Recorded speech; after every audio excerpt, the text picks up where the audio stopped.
Well, it finally happened. I had an unusual event while sitting in the dental chair. I'll tell you all about it on the inside.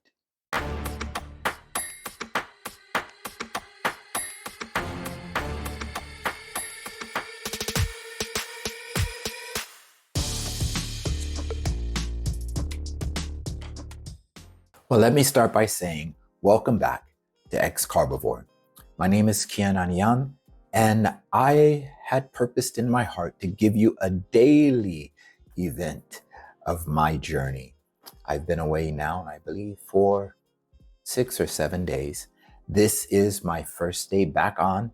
I've been carnivore the whole time, and I'll show you that by my results.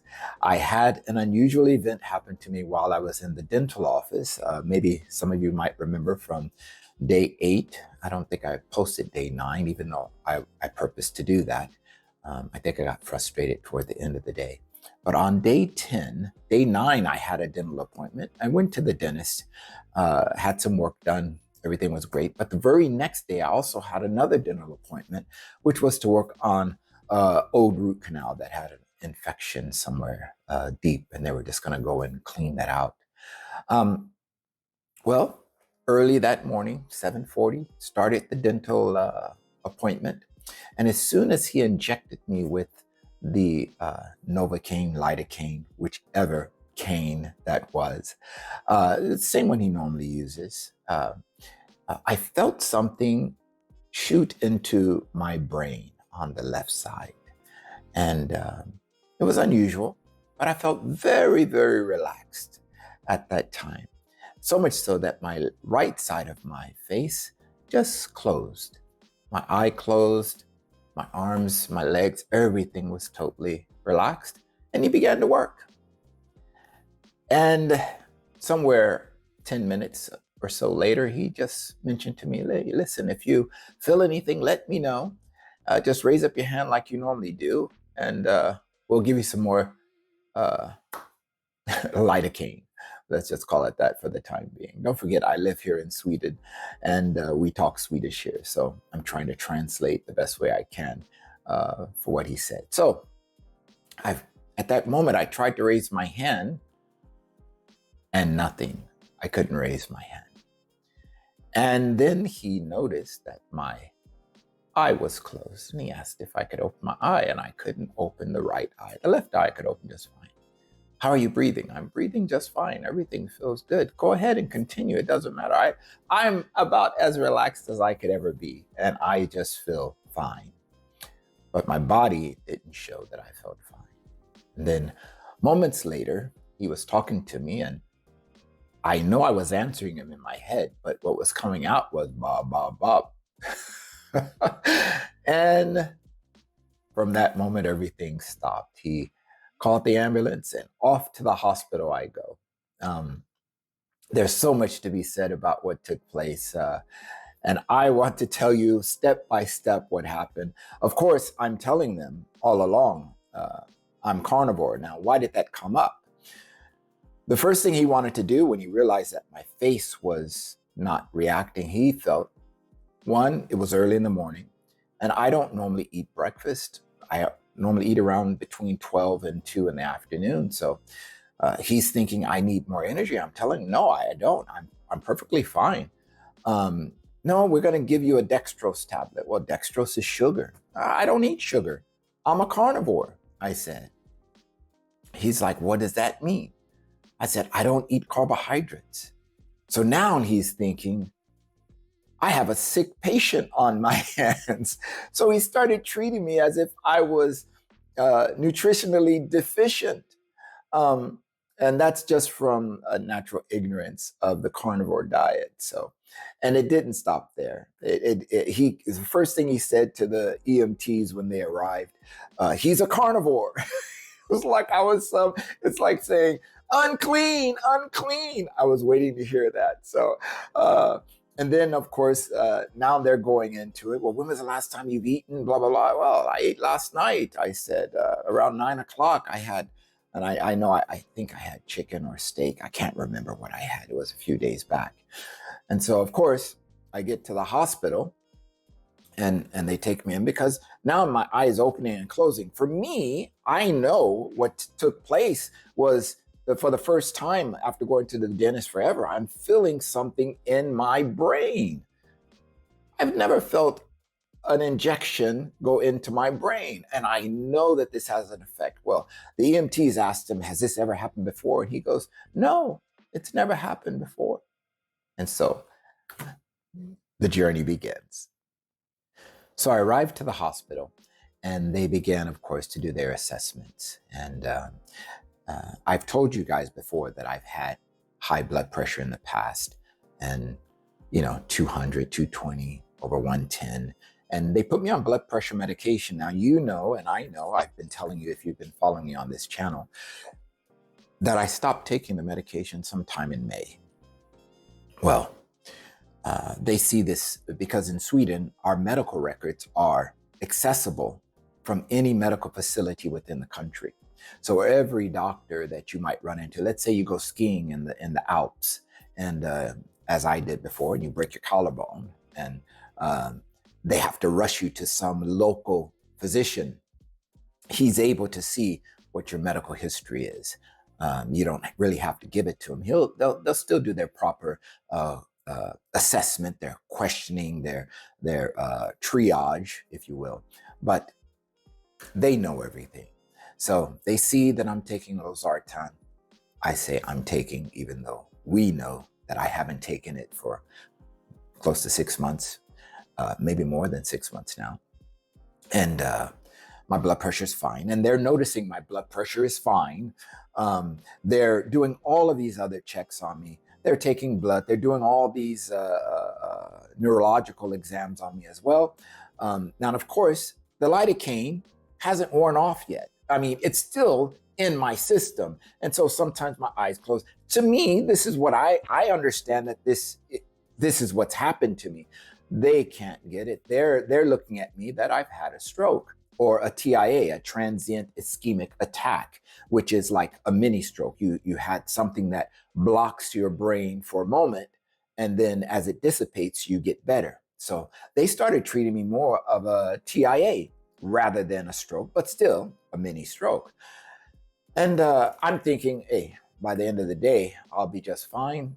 Right now, don't forget, I started this journey at 7:40 in the morning. Now it's about 11, or well, maybe earlier than that. Maybe it's 10 or 9, I don't know.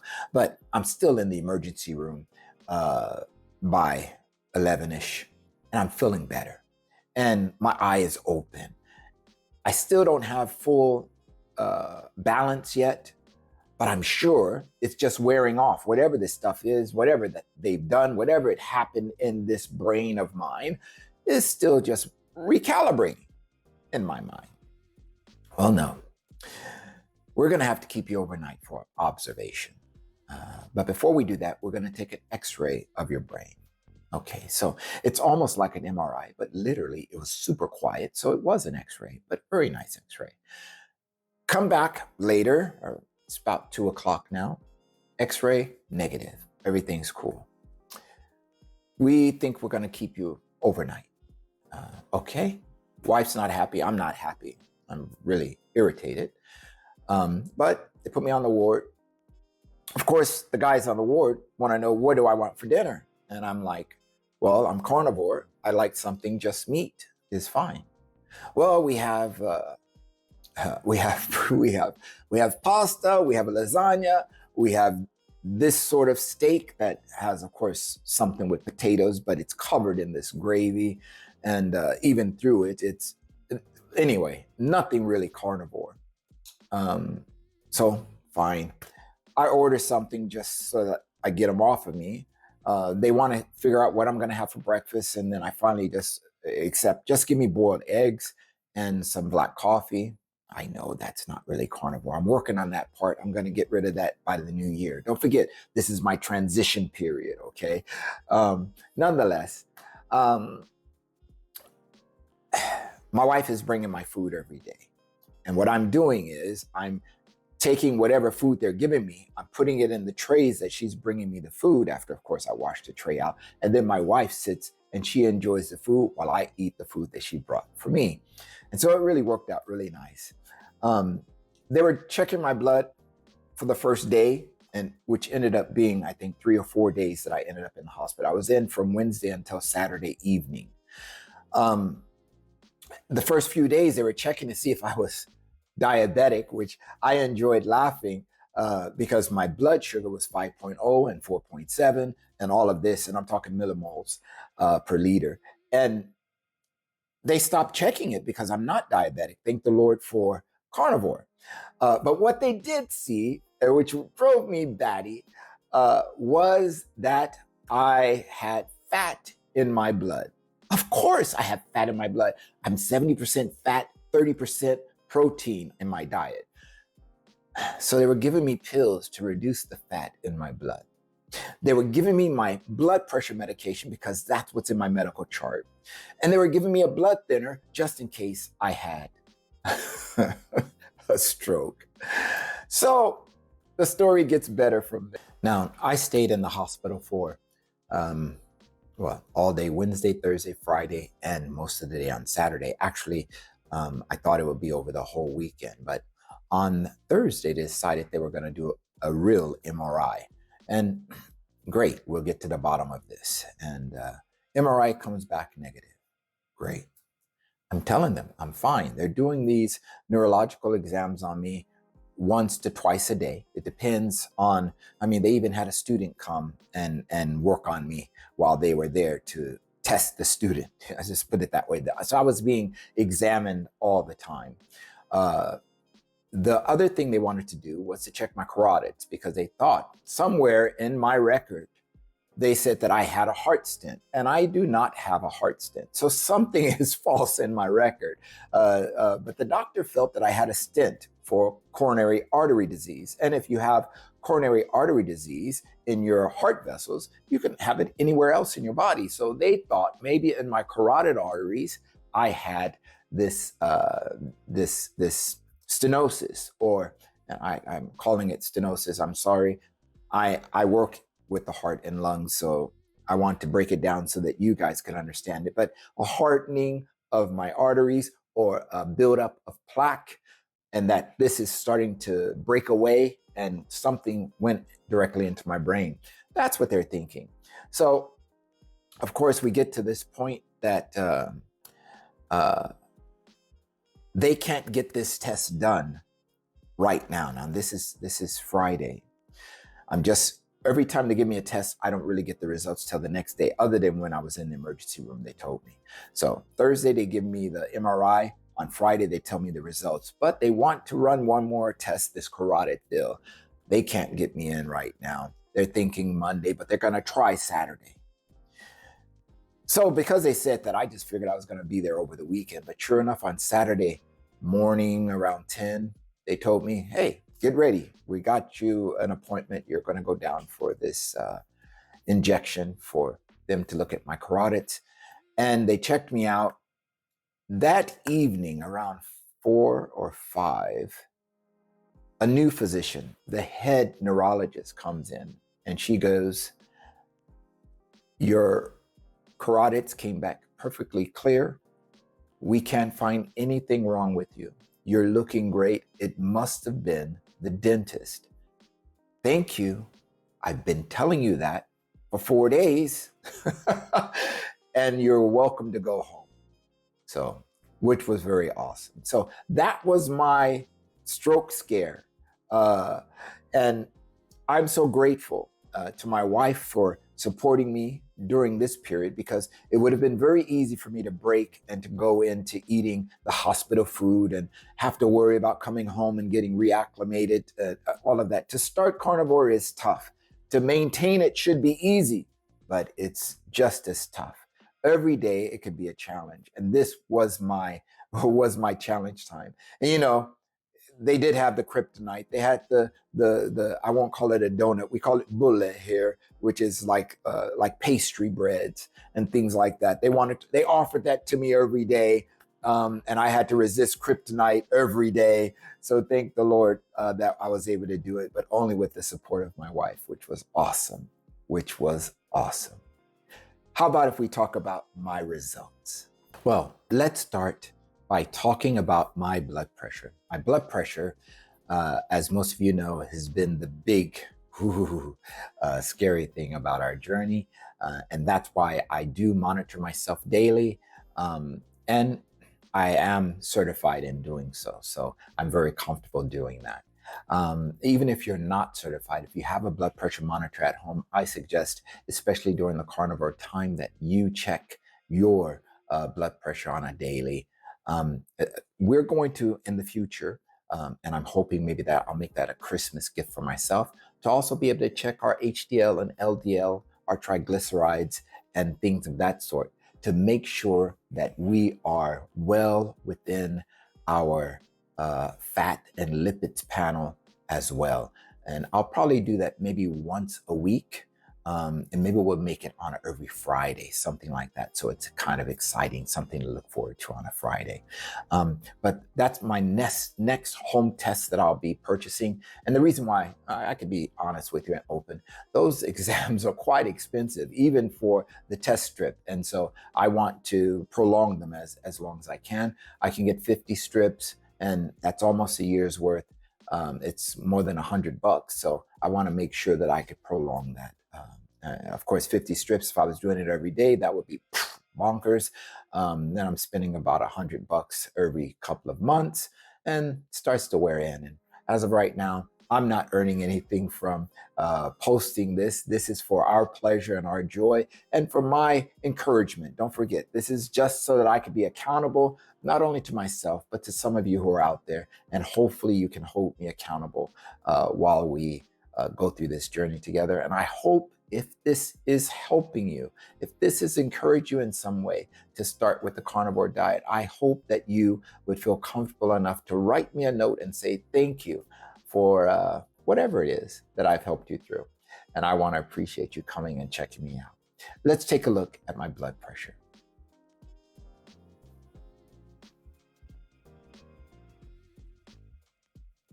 So 121/85, that's not bad. I would say that's within the norm. So my systolic has come down quite a bit. I think I've decreased a few points there, but my diastolic is staying at that base height. I almost spoke Swedish. At that base height of 85 millimeters. So I want to make sure that we get that down as well. While I was in the hospital, my systolic was 118/72. And so, of course, sometimes I'm laying down, sometimes I'm sitting up. And this was before they started giving me the medication. Now, I had 1, 2, 3 days of medication, and this is my second day off the medication. I personally don't feel that it's been long enough to affect my blood pressure from today, but there could be some lingering there, because I think it takes a few days before it really starts taking effect on you in any way. But that's neither here nor there. We're back and we're doing our thing once again. Let's take a look at our GKI. Now, you might say to me, what makes up your GKI, your glucose ketone index? Well, of course, glucose and ketones. As I've said before, taking them individually doesn't give you the full picture of what your body is doing, how it's reacting to you decreasing and eliminating carbohydrates from your diet and increasing fat and protein into your diet instead. Your body is starting to use fat as fuel, and the GKI gives you that indication of how well it's doing and if what you're doing is actually taking effect. I told you before that I'd like to keep my GKI under 3. Let's look first at my ketones. My ketones this time was 2.4, which is awesome. 2.4. That tells you that I'm in a state of ketosis. My body is starting to use ketones, or is using ketones as a source of fuel. Thank the Lord, I was able to keep that going even through this hospital stay, where I think the normal human would have just said, oh, something's wrong with me, let me go ahead. No, I said, something's wrong with me. It's a good thing I'm on carnivore. And that's the idea. Carnivore is your superpower. It's your superpower. Don't let someone else tell you it's not. It's really, really a healthy way of treating your body, especially if you have any sort of, and the word I'm looking for, I won't say mental issues because that's not the word I'm looking for. I'm looking for a special word and I'm forgetting it right now. But nonetheless, any sort of, not cerebral, I'm not looking for the word cerebral. I have to talk to myself like this sometimes. Um, uh, Nonetheless, carnivore is good for neurological, thank you, neurological disorders. And so, which of course, if I had a stroke or a TIA, MIA, missing in action, if I had a TIA or something like that, the best thing for me would be carnivore. So I was even more enthused, more sure of the way to go was my carnivore way of living. So 2.4 was my ketones, and I think that's great. So the next part of the GKI is the glucose. And my glucose, I rarely stay in the fours. And this time it was 4.4. And I am so excited. 4.4, that tells you that I haven't snuck a little bit of anything. By the way, I can't do a little bit of something. I have to do a lot because I'm really addicted. That's why we call this channel X-Carbovore, because I love my carbs. So a little bit opens the door for everything for me. So it goes all the way. So it's never turns into being just a little. It always turns into being a lot. So 4.4 is a great number. Now, so that brings us to calculating the GKI. And my GKI this time, which I told you my goal is to be under 3, because 3 gives a therapeutic effect for people with cancer, people with other neurological disorders. My GKI was 1.8, which is like time to celebrate for me. I think only once or twice this year I was in the 1 range. The lowest I think was 1.1, never under 1, but I wouldn't complain if I fell that way as long as I feel good in my body. And that I can tell you, I feel great. So those are my results for now. I want to share with you the last and the least important result that I have. All right, so my last number to share with you today is my weight. As I've told you before, the weight loss is not the most important for me. It's the physical benefits that I'm receiving from the carnivore diet, the mental clarity that I have, the strength in my body, and the reduction of my tumors, and no pain in my abdomen, the way that I normally get when I'm eating carbohydrates. My weight, my last time that I weighed, that I was with you online, I was 90.9. Today, I was 89.9. So I've lost 1 kilogram, still eating, not exercising, of course, but still eating the carnivore way. And that's about with the 5 or 6 day difference here. Probably a 5-day difference would be more accurate. And as I said, I feel great. I feel great. So if you are getting any benefit from my sharing of my journey, and I hope you are, please subscribe to my channel. Like it, subscribe, tell a friend about it. And don't forget, there's a guy like me out here doing a thing like this. I hope to see you again tomorrow. God bless.